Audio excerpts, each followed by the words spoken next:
జీరా rice తయారు చేసుకునే విధానము. ముందుగా పొయ్యి వెలిగించి కడాయి పెట్టుకోవాలి.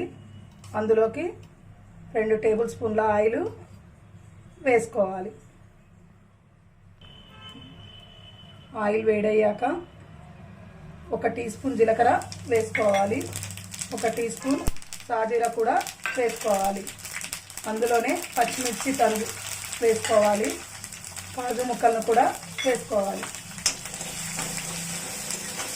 వీటన్నిటిని 1 నిమిషం పాటు వేగనివ్వాలి.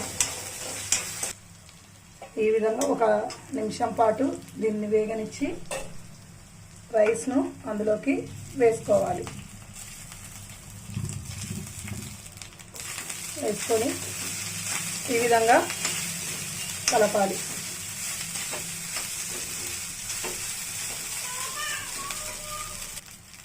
దీని మీద రుచికి సరిపడా సాల్ట్ వేసుకొని కలపాలి. సాల్ట్ వేసిన తర్వాత 1 నిమిషం పాటు అన్నాన్ని కలుపుతూ వేడి కానివ్వాలి. ఈ విధంగా 1 నిమిషం కలిపిన తర్వాత స్టవ్ కట్టేయాలి. ఈ విధంగా ప్లేట్లోకి తీసుకొని జీరా రైస్ను సర్వ్ చేసుకోవాలి. ఎంతో రుచిగా ఉండే జీరా రైస్ రెడీ.